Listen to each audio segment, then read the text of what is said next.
As a footy star, he secured a $7 million contract and played a starring role in a grand final winning side. But at just 23 years old, he quit. Tonight, Tom Boyd opens up about why he walked away from all of it. Tom Boyd seemingly has the world at his feet. I was basically just barely sleeping at all. For a Tom Boyd sensation. I just didn't know how to deal with what I was feeling. Tom Boyd's announcement sent shockwaves around the AFL. This is the real experience of the person that behind the athlete. Boyd's kicked a goal! Boyd's kicked a goal! From inside the circle! Mention Tom Boyd to footy fans and there's a few likely responses.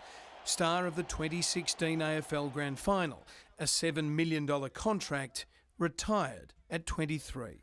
Hey Tom. Hello Seb. This is where it all began? That's it, mate. But there's a more important story here beyond the headlines and the 2013 AFL draft that confirmed Tom as the hottest young athlete in the country. Selection number 1. Thomas Boyd, Eastern Rangers, Norwood Football Club. Norwood is a community club in Melbourne's Outer East where Tom first pulled on his footy boots. It's about a 45-minute drive from the MCG, but very different from the world of professional level sport. And it looks a bit different, does it? Oh mate, the change rooms used to be an abomination. Kicking on from his humble suburban beginnings, Tom landed at Greater Western Sydney in 2014. Later that year, he met his dad Jeff at a local pub for dinner. The older Boyd had life-changing news. Dad's just eating his steak, going about his business, he's just not talking. And I'm like, is he going to say something?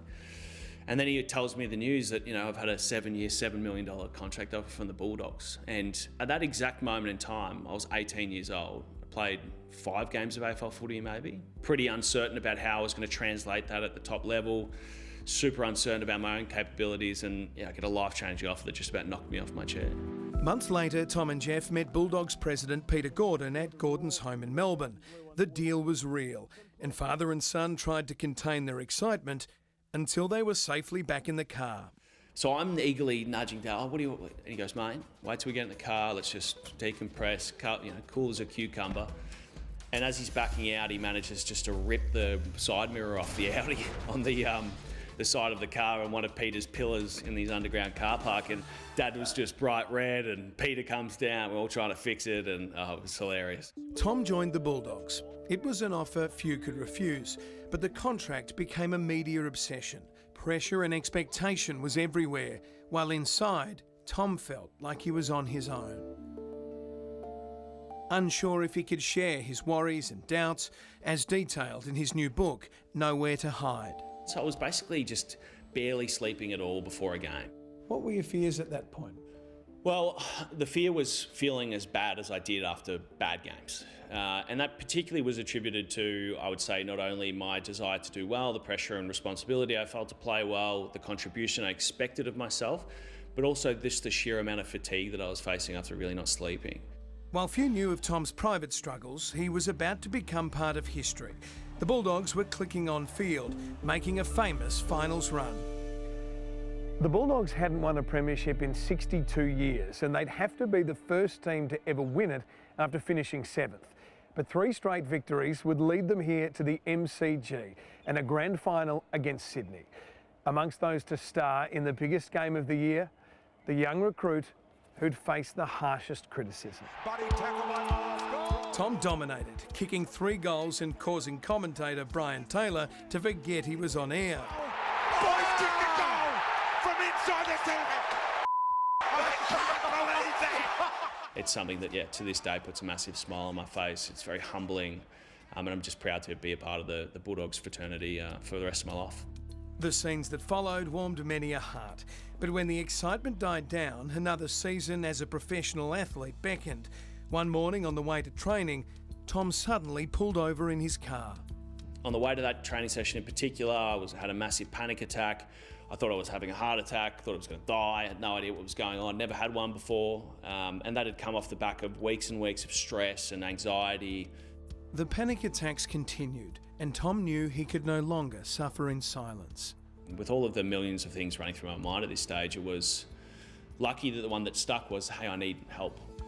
Tom connected with psychologist Lisa Stevens for treatment, while at home he found support from his now fiancée, Anna.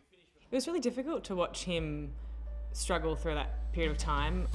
Anna and Tom met as toddlers on Victoria's Surf Coast, where their families had neighbouring properties. More than a decade later, they'd reconnect. Anna receiving an unexpected Facebook message.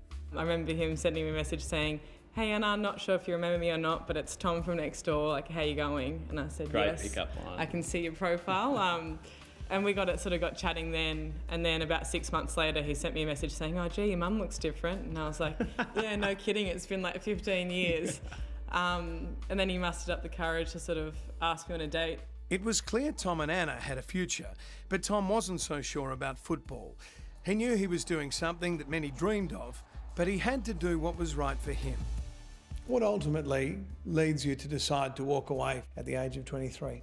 It was really, hey, I don't enjoy this anymore. It's not, I'm not depressed, I'm not sad, I'm not angry. I've dealt with many of my issues. I'm much improved, really in a pretty good space, but it's not what I want to do.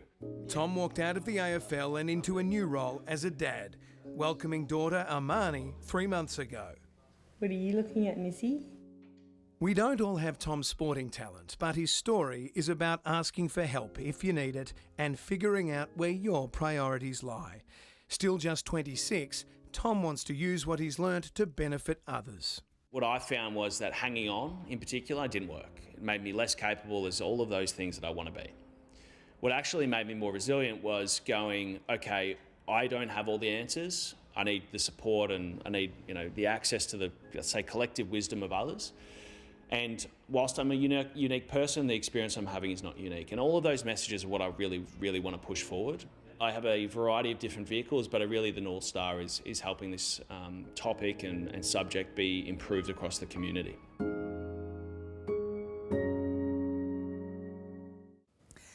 Tom Boyd's memoir, Nowhere to Hide, is on sale now.